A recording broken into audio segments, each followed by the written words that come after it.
30 दिसंबर 2015 की रात पंजाब के लिए किसी आम सर्द रात जैसी ही थी। ठंडी हवा बदन चीर रही थी और लोग गर्म कपड़ों में खुद को लपेटे हुए अपने अपने घरों में आराम फरमा रहे थे। लेकिन इस ठिठुरती रात के सन्नाटे में एक गहरी साजिश पनप रही थी। अपने खौफनाक मंसूबों के साथ हथियारों से लैस जैश-ए-मोहम्मद के 4 आतंकवादी पाकिस्तान से बॉर्डर को पार कर पंजाब के पठानकोट में दाखिल हो जाते हैं। ये आतंकी इतने चालाक थे कि इन्होंने भारतीय सेना की वर्दी पहन रखी थी, जिसे देखकर कोई भी एक बार के लिए धोखा खा सकता था। आतंकियों का मकसद इंडो पाक बॉर्डर से करीब 30 किलोमीटर दूर लोकेटेड पठानकोट एयरबेस को निशाना बनाने का था। ये एयरबेस भारत के लिए स्ट्रेटेजिकली बहुत इंपॉर्टेंट है, जिसने पाकिस्तान के खिलाफ 1965 और 1971 की जंग में भी अहम भूमिका निभाई थी। आतंकी यहाँ आत्मघाती हमला करके यहाँ मौजूद भारतीय वायुसेना के फाइटर जेट्स को डिस्ट्रॉय करना चाहते थे। यहाँ तक पहुँचने के लिए आतंकी एक कार की तलाश में होते हैं, लेकिन अब तक सुबह हो चुकी थी और दिन की रोशनी ने उनके लिए खतरा बढ़ा दिया था। इसलिए वो दिन भर जंगलों और झाड़ियों में छिपे रहे। जब 31 दिसंबर का दिन ढला तो अंधेरा होते ही वो फिर से बाहर आ गए और जानियाल रोड पर किसी गाड़ी के गुजरने का इंतजार करने लगे। रात करीब 9:30 बजे आतंकियों की नजर यहीं से गुजर रही एक इनोवा कार पर पड़ी, जिसे एकागर सिंह नाम के शख्स चला रहे थे। गाड़ी को जब आतंकियों ने रुकने का इशारा किया तो एकागर सिंह उनकी इंडियन आर्मी की ड्रेस को देखकर धोखा खा गए और उन्होंने खुशी खुशी गाड़ी रोक दी। जैसे ही गाड़ी रुकी, आतंकियों ने उनका मोबाइल छीन लिया और उनका गला काटकर उनकी बॉडी को वही पास के खेत में फेंक दिया। आतंकियों को जल्दी थी, इसलिए वो गाड़ी को बड़ी तेज रफ्तार से चलाने लगे। इसी जल्दबाजी में उनकी गाड़ी कुछ दूर जाने के बाद ही रावी रिवर ब्रिज के धूसी टर्न के पास खराब हो गई। इसके चलते आतंकियों को मजबूरन इनोवा कार वही छोड़नी पड़ी। वो थोड़ी दूर जाकर गन्ने के खेतों में छिप गए और यहाँ से किसी दूसरी गाड़ी के गुजरने का इंतजार करने लगे। रात के 11 बज चुके थे कि तभी आतंकियों की नजर एक दूसरी गाड़ी महिंद्रा XUV 500 पर पड़ी। ये गाड़ी पंजाब पुलिस के SP सलविंदर सिंह की थी, जो अपने दोस्त राजेश वर्मा और कुक मदन गोपाल के साथ एक दरगाह पर मत्था टेक कर वापस गुरदासपुर लौट रहे थे। गाड़ी राजेश वर्मा चला रहे थे। जैसे ही वो कोलियन मोड़ के पास पहुंचे, आतंकियों ने उन्हें भी रुकने का इशारा किया। ये लोग भी उन आतंकियों की वेशभूषा को देखकर धोखा खा गए और उन्होंने भी उन्हें फौजी समझकर गाड़ी रोक दी। गाड़ी रुकते ही आतंकियों ने उन पर अपनी राइफलें तान दी और जबरदस्ती गाड़ी के अंदर घुसकर SP सलविंदर सिंह और उनके दोनों साथियों के हाथ पैर बांध दिए और उनके मोबाइल छीन लिए। उन्हीं के फोन से एक आतंकी ने पाकिस्तान में बैठे अपने आका काशिफ जान को फोन मिलाया और अपनी करंट लोकेशन की जानकारी देते हुए कहा कि उन्हें कार मिल गई है और वो जल्द ही टारगेट तक पहुंच जाएंगे। वो एयरफोर्स शब्द का बार बार जिक्र कर रहे थे, जिससे तीनों बंदी बने लोगों को इतना तो समझ आ गया था कि आतंकियों का मंसूबा इंडियन एयरफोर्स पर हमला करने का है। बात करने के बाद गाड़ी चलने लगी। चलती गाड़ी में ही आतंकियों ने उन तीनों को पहले तो लात घूंसों और राइफल की बट से खूब पीटा और फिर गुलपुर सिमली गांव के पास जंगल के इलाके में पहुंचते ही SP सलविंदर सिंह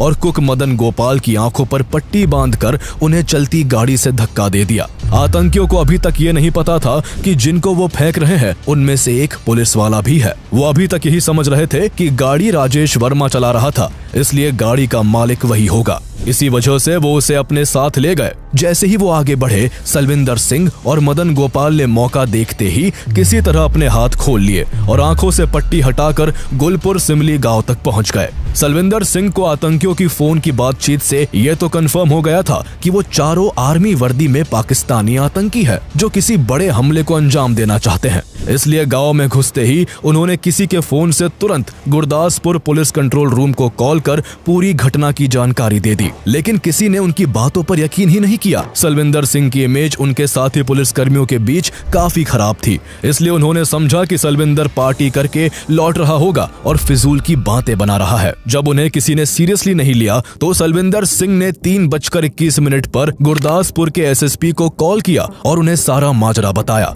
उधर आतंकी लगातार राजेश वर्मा को पीट रहे थे और उसके फोन से पाकिस्तान में बैठे अपने हैंडलर से कांटेक्ट में बने हुए थे।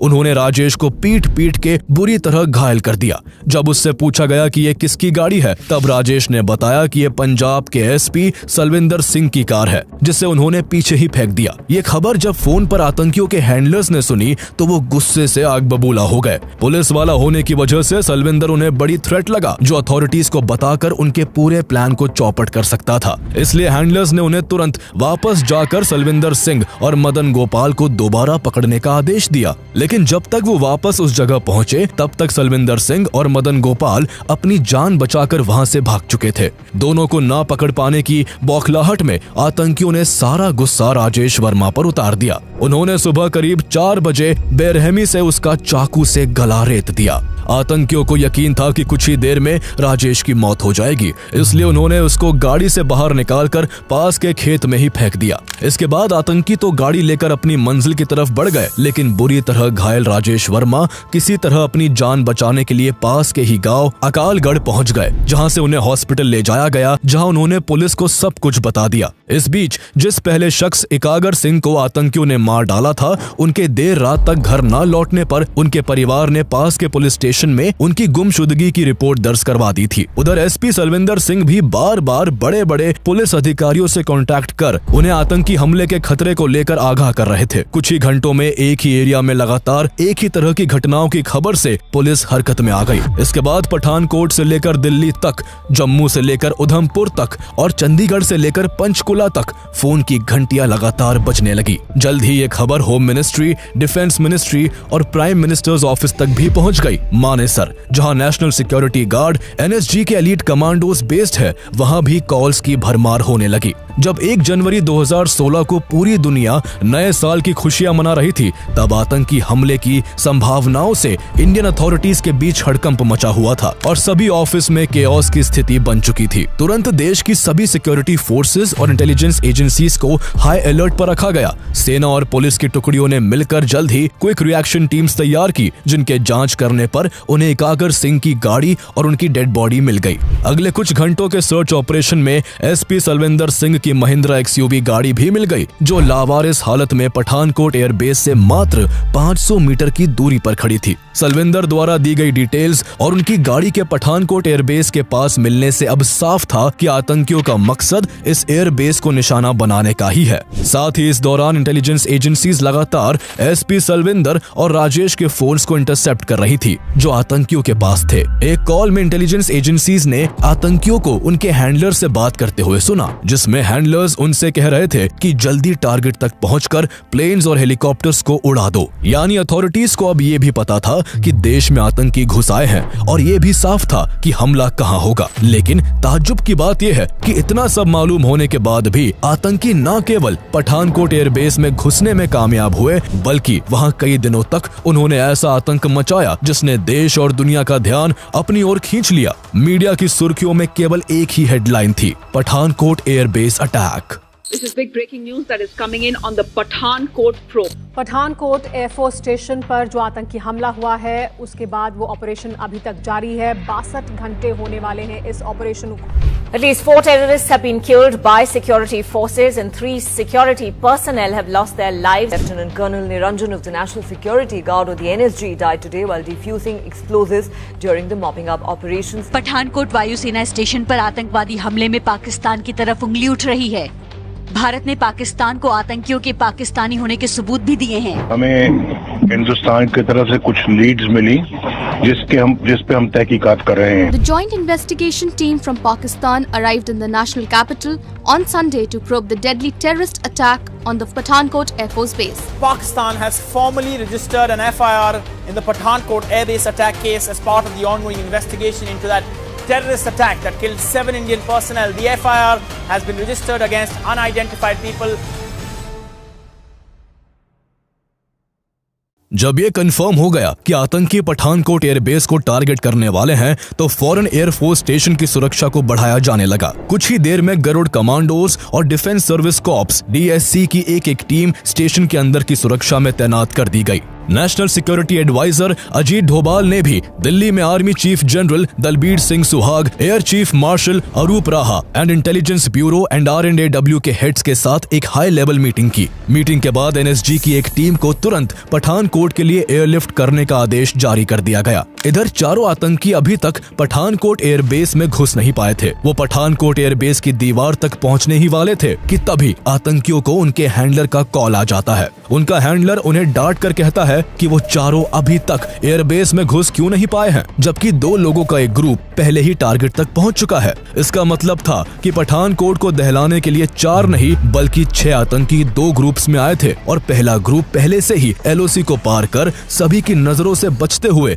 पठानकोट एयरबेस में घुसकर छिपा बैठा था, जिनकी सिक्योरिटी फोर्सेस को भनक तक नहीं थी। चारों आतंकी अपने हैंडलर की डांट के बाद एयरबेस की बाहरी दीवार तक पहुंच गए। एयर स्टेशन के आसपास जंगली इलाका था और सुरक्षा के नाम पर स्टेशन की दीवारों के ऊपर केवल कंटीली तारों की फेंस लगी हुई थी। अंदर भारी संख्या में यूकेलिप्टस के पेड़ भी लगे हुए थे, जिन पर आतंकी क्लाइंबिंग रोप बांधकर एयरबेस की दीवार पर चढ़ गए और वायर फेंस को काट डाला। अगले ही पल किसी की भी नजर में आए बिना एक एक करके चारों आतंकी एयरबेस के अंदर दाखिल हो गए। एयरबेस के अंदर डिलैपिडेटेड MES स्टोर की बड़ी बड़ी शेड्स रखी हुई थी और पानी की निकासी के लिए यहाँ बड़े बड़े नाले भी बनाए गए थे। आतंकियों को अपनी घिनौनी साजिश को अंजाम देने के लिए रात के अंधेरे का इंतजार था, इसलिए उन्होंने खुद को दिन भर के लिए इन शेड्स और नालों में छिपा लिया। अब पठानकोट एयरबेस के अंदर आतंकियों के 2 ग्रुप मौजूद थे। 2 लोगों का ग्रुप पहले से ही यहाँ कहीं लंबी लंबी एलिफेंट ग्रास में छुप के बैठा था, जबकि बाद वाला 4 लोगों का ग्रुप नालों में छिप गया था। आतंकी अपने साथ 50 किलो एक्सप्लोजिव, 30 किलो ग्रेनेड्स और तेजी से आग पकड़ने वाले जेल भी लेकर आए थे, जिससे वो यहाँ के टेक्निकल एरिया तक पहुंचकर वहां स्टेशन्ड MiG-21 fighter jets, Mi-25 and Mi-35 attack helicopters, missiles और ड्रोन समेत सभी जरूरी चीजों को डिस्ट्रॉय कर सके। इधर पठानकोट एयरबेस के गेट के आसपास क्विक रिएक्शन टीम और DSC के जवान पोजीशन लेकर आतंकियों से भिड़ने का इंतजार कर रहे थे। उन्हें इस बात का जरा भी अंदाजा नहीं था कि वो जिन आतंकियों का गेट पर बेसब्री से इंतजार कर रहे हैं वो पहले ही एयरबेस में घुस के बैठे हुए हैं। शाम तक यहाँ मेजर जनरल दुष्यंत सिंह की लीडरशिप में NSG के 160 कमांडोज की एक टीम भी आ पहुंची। सभी कमांडोज ने जल्दी जल्दी अपनी पोजीशन ले ली। अब उन्हें बस उन आतंकियों का इंतजार था जिन्हें मिट्टी में मिलाकर वो पाकिस्तान को संदेश देना चाहते थे कि जब भी कोई भारत की सीमा में गलत इरादे से दाखिल होता है उसे उसकी कीमत अपनी जान देकर चुकानी पड़ती है। लेकिन आतंकी पूरे दिन बदबूदार नालों में चूहे की तरह दुबके रहे। जैसे ही रात हुई वो एक्टिव हो गए। अब उन्हें सही मौके की तलाश थी। इसके बाद 4 आतंकियों वाला ग्रुप हमले को इनिशिएट करने की जिम्मेदारी लेता है। 2 जनवरी की रात के करीब 3 बजे चारों आतंकी नालों से बाहर निकल आए और टेक्निकल एरिया की तरफ बढ़ने के लिए गरुड़ कमांडोज पर हमला कर दिया। अचानक हुए इस हमले से कमांडोज जब तक संभल पाते तब तक आतंकी गोलीबारी और हथगोले फेंकते हुए DSC के मेस तक पहुंच गए। वहां एक्स आर्मी रेसलर जगदीश चंद चाय बना रहे थे। उन्होंने जैसे ही आतंकवादियों को देखा वो फौरन अलर्ट हो गए। उन्होंने एक आतंकी से उसकी राइफल छीन ली और उसे वहीं ढेर कर दिया।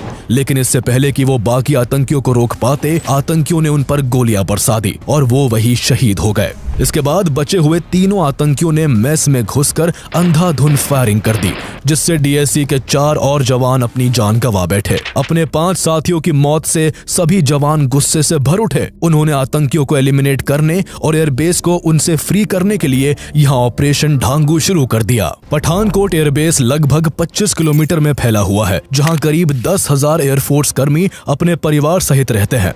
मेस से उनके घरों की दूरी काफी कम थी, इसलिए उन पर हॉस्टेजेस बनाए जाने का खतरा मंडरा रहा था। इस दौरान एयर स्टेशन में नाइजीरिया, अफगानिस्तान, बांग्लादेश और म्यांमार के 23 मिलिट्री ट्रेनीज भी मौजूद थे। एयरफोर्स को चिंता थी कि अगर इन ट्रेनीज को कोई नुकसान पहुंचा तो इंडिया को इंटरनेशनल लेवल पर काफी दिक्कतों का सामना करना पड़ सकता है। इसके अलावा एयरबेस के मेस से महज 500 मीटर की दूरी पर मौजूद टेक्निकल एरिया को भी सेफगार्ड करना मेन प्रायोरिटी था। दर्जनों Garud commandos and NSG commandos इस एरिया के चारों तरफ घेराबंदी बनाए हुए थे। मेस के बाद आतंकी फर्नीचर वाली बिल्डिंग में छुपकर कमांडोज पर गोलीबारी करने लगे। उनके छिपकर हमला करने से भारतीय कमांडोज को काउंटर करने में मुश्किलों का सामना करना पड़ रहा था, इसलिए उनकी एग्जैक्ट पोजीशन का पता लगाने के लिए अनमैन्ड एरियल व्हीकल यानी UAV को उड़ाया गया। जब NSG कमांडोज को उनकी पोजीशनिंग का अंदाजा हो गया तो उन्होंने रिटेलिएट करना शुरू किया।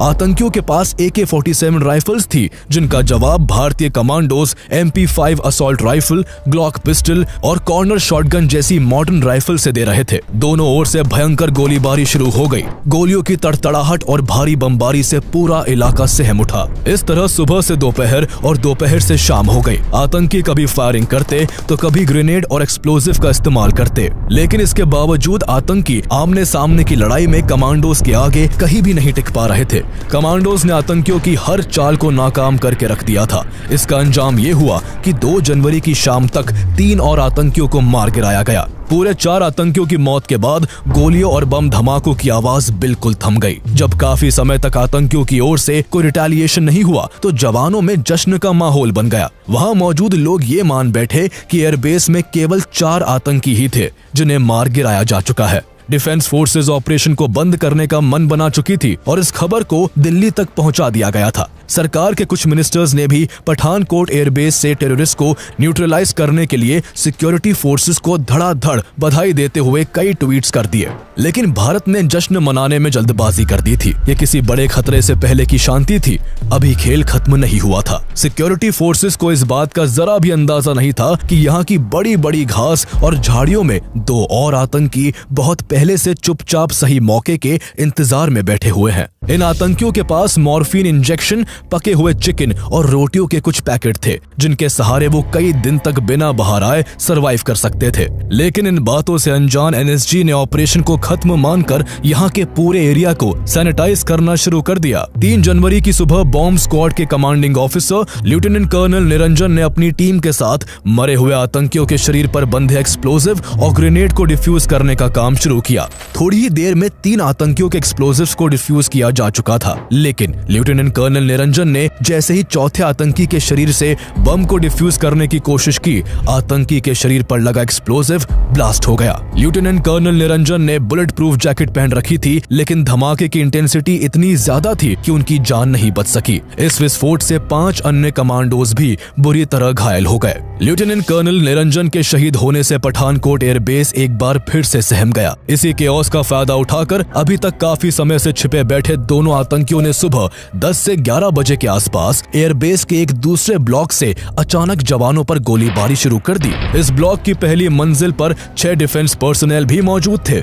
यदि आतंकवादी उन्हें हॉस्टेजेस बना लेते तो उनकी जान के बदले में वो भारत से बार्गेनिंग कर सकते थे, लेकिन किस्मत से आतंकियों को इसकी खबर नहीं थी, इसलिए उन्होंने इस ओर ध्यान नहीं दिया। उनका टारगेट टेक्निकल एरिया को तबाह करने का था। उनकी गोलीबारी से सभी जवान एक बार फिर से अलर्ट हो गए। साथ ही 80 कमांडोज की 2 और NSG यूनिट्स को दिल्ली से पठानकोट एयरलिफ्ट किया गया। सबसे पहले उस ब्लॉक में फंसे 6 डिफेंस पर्सनल को सुरक्षित बाहर निकाला गया। इसके बाद NSG और गरुड़ कमांडोज ने मिलकर पूरी बिल्डिंग को चारों तरफ से घेर लिया, लेकिन दोनों आतंकी फिर भी कमांडोज की पकड़ में नहीं आए। आतंकियों ने पूरे दिन कमांडोज को इधर से उधर उलझाए रखा।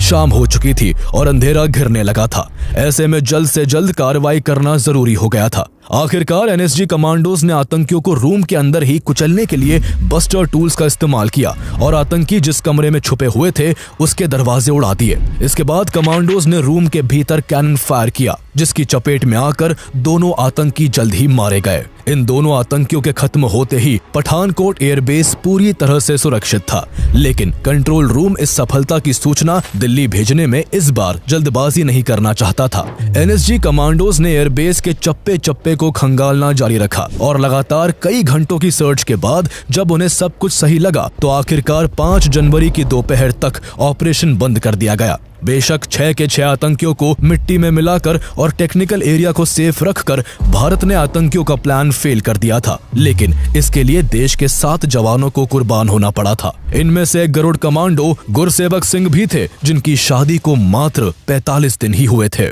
अपने जवानों की शहादत से पूरा देश शोक में डूबा हुआ था। सरकार इस हमले के लिए जिम्मेदार एक एक आतंकी को बेनकाब करना चाहती थी। इसलिए जब पठानकोट एयरबेस में आतंकियों को न्यूट्रलाइज करने के लिए जवानों का ऑपरेशन ढांगू चल रहा था, उसी दौरान पंजाब पुलिस एसपी सलविंदर सिंह और उसके दोनों साथियों राजेश और मदन गोपाल से पूछताछ कर रही थी। पुलिस जानना चाहती थी कि जिन आतंकियों ने एकागर सिंह को गला काट कर मार डाला था, उन्होंने सलविंदर को आखिर कैसे इतनी आसानी से छोड़ दिया। सलविंदर सिंह की इमेज पहले से ही पुलिस महकमे में खराब थी। वहीं उन्होंने इंटेरोगेशन के दौरान भी कई बार अपना बयान बदला, जिस कारण पुलिस को उन पर शक था। हालांकि बाद में उन्हें इस हमले से क्लीन चिट दे दी गई।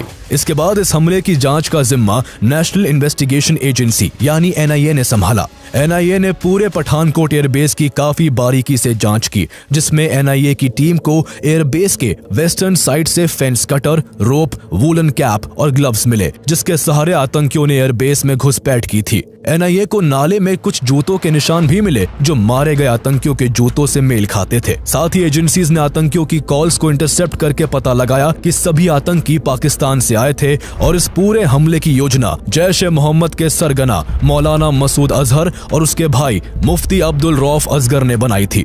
हमले के दौरान उन्हें पाकिस्तान से काशिफ जान गाइड कर रहा था और उनकी 6 महीनों तक बहावलपुर में अशफाक अहमद और हाजी अब्दुल शकूर ने ट्रेनिंग करवाई थी। जैश-ए-मोहम्मद ने उन 6 आतंकियों की मिलिट्री जैसी सख्त ट्रेनिंग के बाद पठानकोट एयरबेस को दहलाने के लिए एक आत्मघाती मिशन पर भेज दिया था।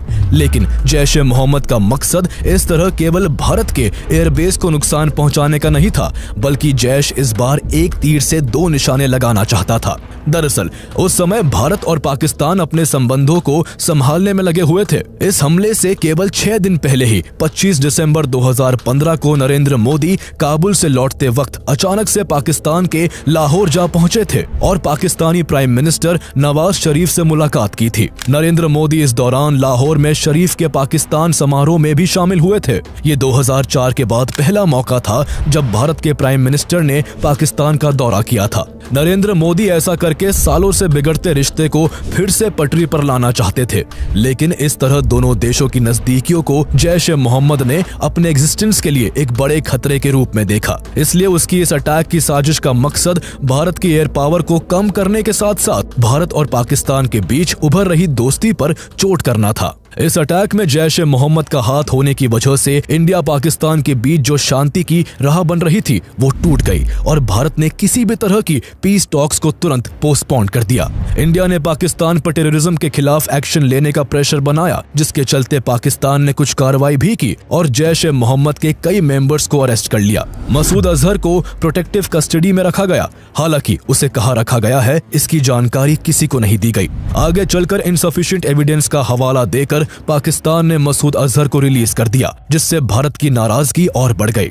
भारत ने जब पाकिस्तान पर और प्रेशर डाला तो पाकिस्तान ने हमले की जांच के लिए मार्च 2016 में अपनी एक 5 सदस्यीय जॉइंट इन्वेस्टिगेशन टीम को भारत की परमिशन से पठानकोट भेजा। 3 दिन तक पाकिस्तान की इन्वेस्टिगेशन टीम ने यहां से कई एविडेंस कलेक्ट किए और इस दौरान कुछ विटनेसेस के स्टेटमेंट्स भी रिकॉर्ड किए। इसके बाद अपनी जांच पूरी करके ये टीम वापस पाकिस्तान लौट गई। पाकिस्तान पहुंचते ही इस टीम में शामिल लोगों ने अपना असली रंग दिखाना शुरू किया और ये दावा किया कि अटैक इंडिया द्वारा किया गया फॉल्स फ्लैग ऑपरेशन था, जिसका मोटिव केवल पाकिस्तान को बदनाम करने का था। जब पाकिस्तान की जॉइंट इन्वेस्टिगेशन टीम ने पठानकोट अटैक की इन्वेस्टिगेशन के लिए इंडिया आने का प्रपोजल दिया था, तो दोनों देशों के बीच ये म्यूचुअली डिसाइड हुआ था कि उनकी विजिट के बाद NIA की भी एक टीम पाकिस्तान आकर इसकी इन्वेस्टिगेशन करेगी। लेकिन इसके बाद पाकिस्तान ने भारत को जांच का भरोसा तो दिया, लेकिन बाद में पाकिस्तान अपने वादे से मुकर गया। इसको लेकर then foreign minister Sushma Swaraj ने पाकिस्तान की कड़ी आलोचना करते हुए कहा था कि जब तक पाकिस्तान पठानकोट अटैक पर कॉन्क्रीट स्टेप्स नहीं उठाता, तब तक दोनों देशों के बीच कोई भी डायलॉग संभव नहीं होगा, क्योंकि टेररिज्म और पीस टॉक दोनों एक साथ नहीं चल सकते।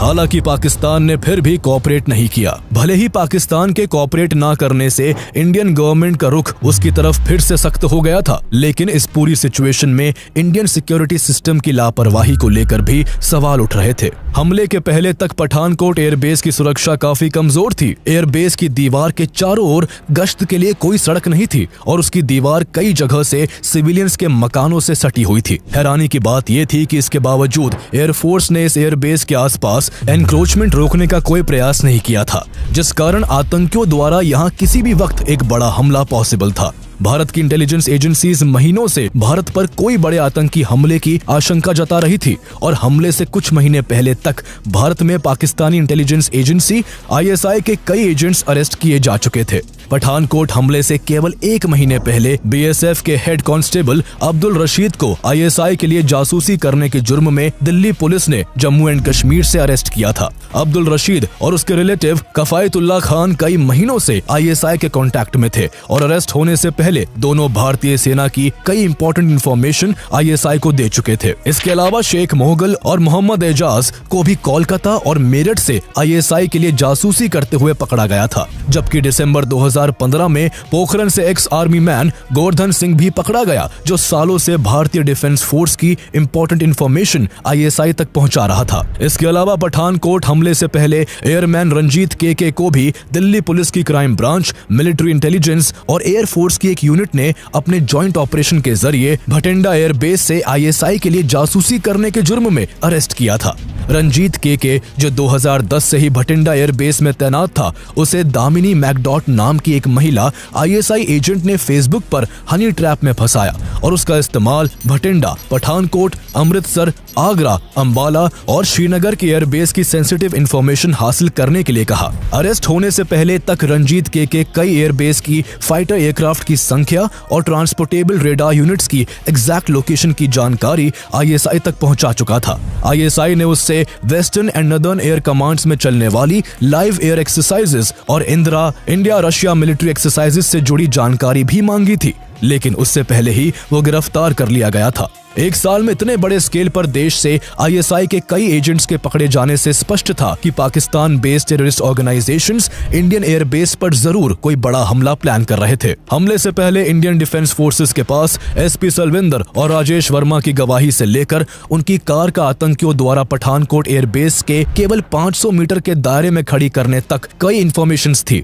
लेकिन इसके बावजूद आतंकी पठानकोट एयरबेस की सुरक्षा में सेंध लगाकर घुसने में सफल हो गए थे। बाद में मिनिस्ट्री ऑफ होम अफेयर्स ने इस हमले की जांच के लिए एक स्टैंडिंग कमेटी बनाई। कमेटी ने भी पठानकोट एयरबेस को विजिट करके अपनी रिपोर्ट में इंडियन डिफेंस फोर्सेस की लापरवाही को लेकर फटकारा। स्टैंडिंग कमेटी का कहना था कि अगर सेंटर इस मामले को गंभीरता से लेता और इंटेलिजेंस एजेंसीज ने सही तरीके से काम किया होता तो आतंकी कभी एयरबेस में घुस ही नहीं पाते। कमेटी ने आगे कहा कि इतने टेरर अलर्ट्स के बावजूद आतंकियों का पठानकोट एयरबेस में घुसना और वहां गोलीबारी करना इंटेलिजेंस एजेंसीज और सिक्योरिटी फोर्सेस के बीच के लैक ऑफ कोऑर्डिनेशन को दर्शाता है। सिक्योरिटी एजेंसीज ना तो समय रहते खतरे को भांप सकी और ना ही तेजी से एक्शन ले सकी। हालांकि आतंकियों के एयरबेस में घुसने के बाद भारतीय जवानों ने उनका सामना काफी अच्छे से किया। जवानों की वजह से जैश-ए-मोहम्मद के आतंकी एयरबेस के टेक्निकल एरिया तक नहीं पहुंच पाए थे, जिस वजह से एयरफोर्स का बड़ा नुकसान होते होते बचा था। जैश-ए-मोहम्मद का यह मंसूबा भले ही नाकाम रहा, लेकिन वो जो दरार भारत और पाकिस्तान के बीच चाहता था, वो दरार इस हमले के बाद दोनों देशों में फिर से आ चुकी थी। जैश-ए-मोहम्मद यही नहीं रुका, बल्कि इस हमले के केवल 8 महीने बाद उरी अटैक और करीब 3 साल बाद पुलवामा अटैक को अंजाम देकर उसने दोनों देशों के बीच तनाव की एक गहरी खाई खोद दी। भारत ने भले ही पठानकोट अटैक के जवाब में पाकिस्तान और जैश-ए-मोहम्मद के खिलाफ कोई मिलिट्री एक्शन नहीं लिया, लेकिन उरी अटैक और पुलवामा अटैक के जवाब में भारत ने दुश्मन के घर में घुसकर उसको सबक